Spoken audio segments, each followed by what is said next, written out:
Today we have an episode with the one and only Michael from the Level Up English podcast. He's got a podcast that is very similar to mine. It's a British English podcast.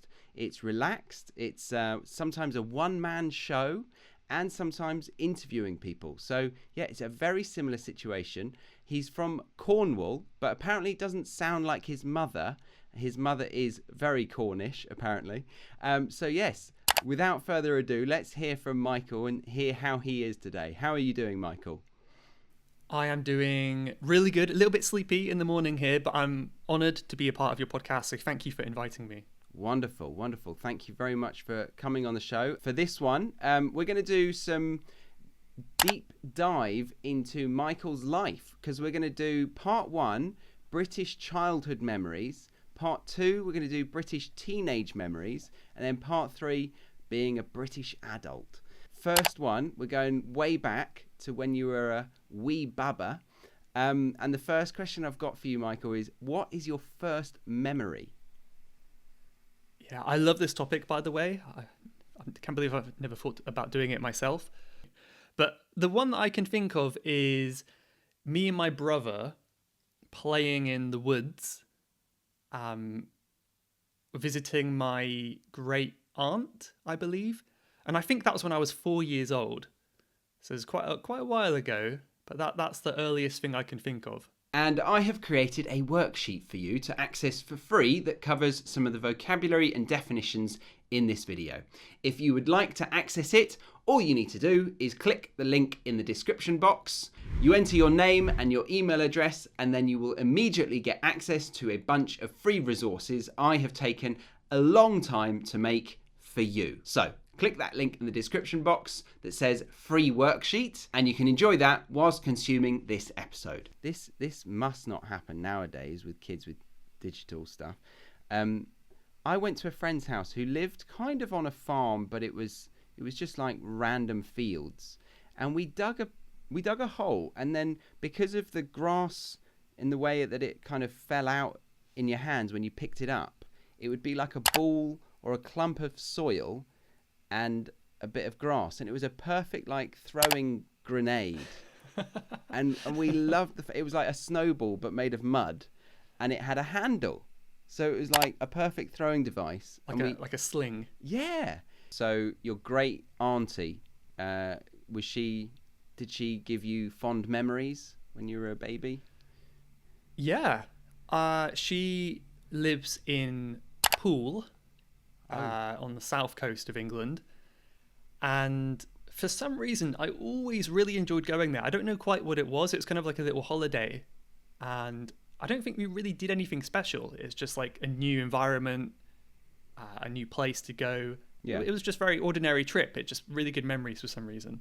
And are they all local still, back in your neighbourhood where you grew up? Pretty much, yeah. Or back in Cornwall. No one moves too much in Cornwall. You know, people stay in. I think in the countryside, people just stay in the same place. They don't move too much. Mm-hmm. And can you describe where you lived? Like you've said Cornwall, but can you kind of paint a picture for us? You know, impression of where I grew up. It's like a very small town. I feel like Cornwall's such a beautiful place, but I lived in the one place which I don't think is that beautiful. It's just like in a valley. It's very hard to get to other places. We kind of have a joke that like everyone who is crazy and, been to prison lives in this town. It's like they all flock to this town for some reason. So you kind of, I don't know. I've had friends who were like attacked on the street and at night and things like that. It's quite a dodgy place, actually. So I don't really have good memories of this particular town, but it's kind of,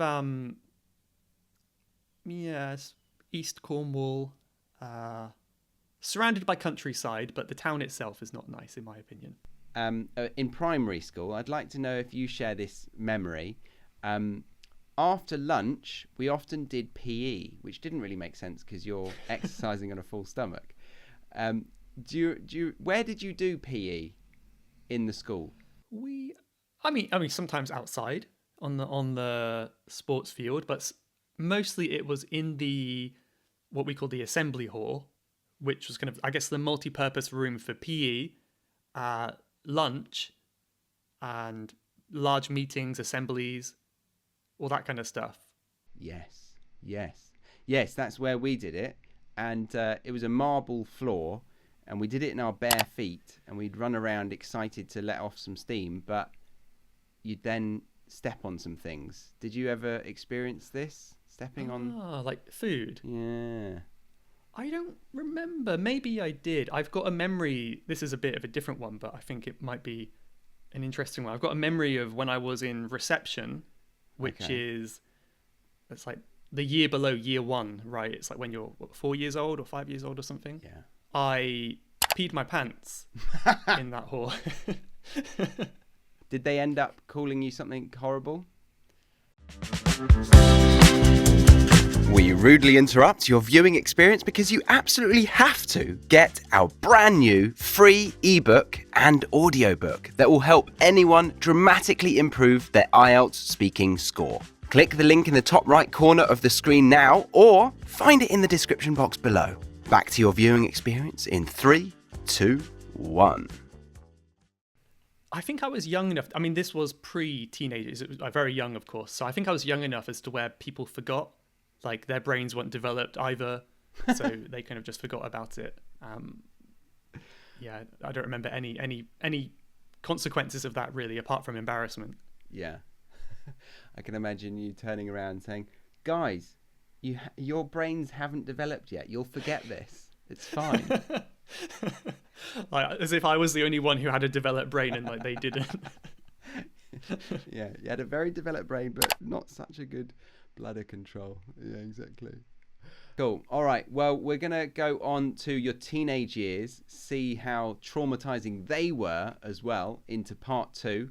And then we're going to mature into a well-formed, rounded adult that doesn't pee on the gym mat. Can you promise us that? I promise I haven't done it since then. I can't talk about the future, though. Who knows what's going to happen? Yeah, that's true. Okay.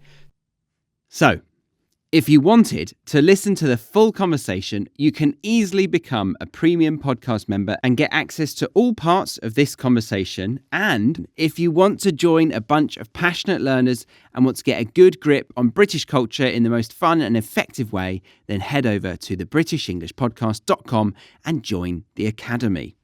So guys, that's the end of part 1. If you want to join us in part 2 and 3, go for it. If that's all you wanted for today, then thank you very much for listening to the end. As I said, this is an interview with Michael from the Level Up English podcast. So check out his links in the show notes. But yeah, thank you very much, Michael. Thank you for having me. Absolute pleasure.